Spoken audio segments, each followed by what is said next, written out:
Heart attack के बारे में सबको पता है। हार्ट अटैक क्यों होता है, कैसे होता है, हार्ट अटैक का कारण क्या है, हार्ट अटैक होने की वजह से हार्ट फेल हो सकता है, ये सारी चीज़ें सबको पता है। बट ये हार्ट अटैक वाली बातें हम यहाँ पे क्यों कर रहे हैं, जबकि हमारा वीडियो तो हार्ट अटैक से रिलेटेड नहीं है। तो सेम एनालॉजी हम यूज़ करके हम आपको एक्सप्लेन करेंगे कि हार्ट अटैक क्यों होता है। और सेम आर्टरीज जो ब्लॉक हो रही है वो पैर में भी हो सकती है, जिससे अल्सर या गैंग्रीन हो सकता है। ब्रेन में ब्लड सप्लाई करने वाली नसें ब्लॉक हो सकती है, जिससे पैरालिसिस या स्ट्रोक हो सकता है। तो चलिए इस वीडियो को देखते हैं और समझते हैं। हार्ट अटैक आने से पहले कभी कभी पेशेंट को चेस्ट पेन होता है और अपने आप वो चला भी जाता है। कभी कभी एक्सरसाइज करने के बाद ही चेस्ट पेन होता है, इसको पर्टिकुलरली एंजाइना कहते हैं। अगर चेस्ट पेन बार बार हो रहा है तो लोग ईसीजी कराते हैं, इकोकार्डियोग्राफी कराते हैं या ट्रेडमिल टेस्ट कराते हैं। इससे पता चलता है कि ये हाँ सच में हार्ट से रिलेटेड प्रॉब्लम है और फिर इसका डायग्नोसिस किया जाता है एंजियोग्राफी द्वारा। एंजियोग्राफी में पता चलता है कि ये ब्लॉकेज कितना है, 50% से कम है या 50% से ज़्यादा है। 50% से कम है तो मेडिकल मैनेजमेंट किया जाता है और उससे ज़्यादा है तो उसमें एंजियोप्लास्टी और स्टेंटिंग किया जाता है। हार्ट की अगर 3 मेन नसें तीनों के तीनों ब्लॉक हैं तो बाईपास का भी ऑप्शन दिया जाता है। सेम प्रॉब्लम हो सकता है पैर की नसों में भी, क्योंकि सेम ब्लड है जो सारे बॉडी में जा रहे हैं, सेम बैड कोलेस्ट्रॉल है, सेम स्ट्रेस रिलेटेड फैक्टर है। अगर हार्ट की नसें ब्लॉक हो सकती हैं तो पैर की भी नसें ब्लॉक हो सकती हैं। पैर की नसें ब्लॉक होने से पैर में ब्लड सप्लाई एडिक्वेट नहीं होता है तो वहाँ के टिश्यूज सफ़र करते हैं, तो उसके वजह से इस्चेमिया डेवलप होता है। तो इस्चेमिया कैसे प्रोड्यूस होता है, ज़रूरी नहीं कि आपको बाहरी कोई साइन दिखेगा, डायरेक्ट गैंग्रीन दिखेगा या डायरेक्ट अल्सर बन जाएगा। इसकी शुरुआत होती है पेन से ही, क्लॉडिकेशन। जैसे हार्ट में एंजाइना होता है, पैर के एंजाइना को कहते हैं क्लॉडिकेशन। आपने देखा होगा कि जो ये पेशेंट रहते हैं पेरिफेरल वेस्कुलर डिसीज से जो परेशान होते हैं, वो कुछ देर चलने के बाद रुकना पड़ता है इनको, या कुछ देर चलने के बाद पेन स्टार्ट होता है। स्टार्टिंग में ये लोग मॉर्निंग वॉक जा सकते हैं या रेगुलर वॉक कर पाएंगे, जो 1 किलोमीटर 2 किलोमीटर चल पाएंगे।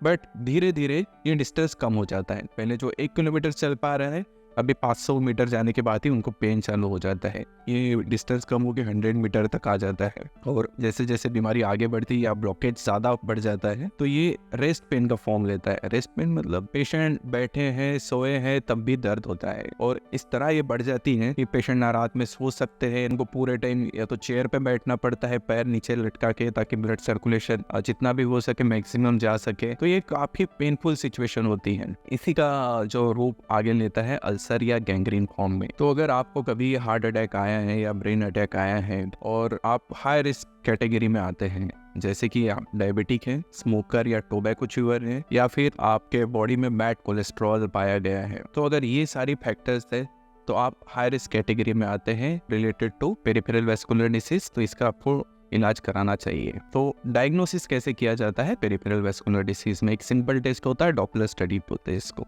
हर सोनोग्राफी सेंटर में अवेलेबल है। अगर आप क्लॉडिकेशन से परेशान है या आपको ये वीडियो देख के आपको लग रहा है कि आपका जो पेन रिलेटेड प्रॉब्लम है वो इस तरह का है कि कुछ देर बाद चलने के बाद ये पेन स्टार्ट हो जाता है और कुछ देर फिर रुकने के बाद आप फिर चल पाते हैं, तो ये पर्टिकुलर क्लॉडिकेशन पेन है। अगर आप इससे रिलेट कर पा रहे हैं और आप हाई रिस्क कैटेगरी में है तो आप खुद से ही डॉपलर टेस्ट करवाने के लिए जा सकते हैं। डॉपलर टेस्ट के साथ साथ एक सिटी एंजियोग्राफी करा सकते हैं। उसमें पता चलेगा कि ब्लॉकेज कितना है और सच में ब्लॉकेज है या नहीं है। ये जो आपका पर्टिकुलर पेन रिलेटेड प्रॉब्लम है वो वेस्कुलर प्रॉब्लम है या न्यूरोलॉजिकल रिलेटेड है, तो इसका इनिशियल स्टेज में ही डायग्नोसिस कर पाएंगे। जब पैर के टिश्यू डेड होने लगते हैं, उंगलियां में ब्लड सर्कुलेशन एडिक्वेट नहीं रहता है तो उंगलियां काले पड़ने लगती है, उसमें काफ़ी पेन होता है। सेकेंडरीली ये इन्फेक्ट हो सकते हैं और वो इन्फेक्शन बॉडी में स्प्रेड हो सकता है ऊपर में। तो इसके लिए एम्पुटेशन कराना कभी कभी अनिवार्य रहता है। बट क्या सिर्फ एम्पुटेशन करा के काम हो जाएगा? तो ऐसे नहीं हो पाएगा, क्योंकि एम्पुटेशन कट करने के बाद जो स्टम्प बचता है जहाँ से नॉर्मल पार्ट चालू होता है, उसका भी ब्लड सर्कुलेशन एडिक्वेट नहीं है, तो स्टम्प हीलिंग में भी प्रॉब्लम आ सकता है। तो बेसिकली फर्स्ट ट्रीटमेंट का प्लान यही होता है कि एम्पुटेशन से बचाया जाए। बट अगर कोई पार्ट डेड हो चुका है, पूरा ब्लैक हो चुका है या सड़ गया है, तो उसको एम्पुटेशन कराना ही पड़ता है। बट एम्पुटेशन कराने के साथ साथ जो स्टम्प हीलिंग है, जो पार्ट हील होना चाहिए, वो तभी हील हो पाएगा जब उसके लिए एडिक्वेट ब्लड सर्कुलेशन जा पाएगा। पैर के एम्पुटेशन में अलग अलग लेवल्स होते हैं, जैसे फिंगर टो या उंगलियों का एम्पुटेशन करना, मिड फुट या 4 फुट एम्पुटेशन, इस लेवल ऑफ एम्पुटेशन को कहते हैं लो एम्पुटेशन। मतलब ये लो एम्पुटेशन है, होने के बाद भी पेशेंट खुद से अपने आप आत्मनिर्भर होकर खुद चल सकता है, अपने डेली एक्टिविटीज सब कर सकता है, इसमें कोई प्रोस्थेसिस लगाने की भी ज़रूरत नहीं है और पेशेंट सेल्फ डिपेंडेंट है। बट आप एक टाइम पे ऐसे सोचिए जिस पेशेंट का घुटने से नीचे पैर कट गया या घुटने से ऊपर पैर कट चुका है, तो वो किन किन समस्या से जूझते हैं। तो ऐसी नौबत ना आए, इसके लिए प्रयास कीजिए। मोस्ट ऑफ द पेशेंट जिनका एम्पुटेशन हो जाता है या होने वाला है, उनमें सबसे भयंकर प्रॉब्लम होता है डिप्रेशन। दूसरा इम्पोर्टेंट प्रॉब्लम आता है जॉब, क्योंकि पैर ही नहीं रहेगा तो जिस पर्टिकुलर जॉब की रिक्वायरमेंट रहेगी, पेशेंट को सेल्फ डिपेंडेंट होना है, चलना है, फिरना है, मार्केटिंग करना है या ऑफिस जॉब भी है, तो उनका जॉब रिस्क में आ जाता है। तो डिप्रेशन और जॉब रिलेटेड जो प्रॉब्लम है, ये सबसे इम्पोर्टेंट है एम्पुटेशन रिलेटेड इश्यूज़ में। तो फर्स्ट एंड फॉरमोस्ट इम्पॉर्टेंट चीज़ होती है पेरिफेरल वैस्कुलर डिसीज़ पेशेंट में कि आप उसको अर्ली स्टेज में आइडेंटिफाई करें।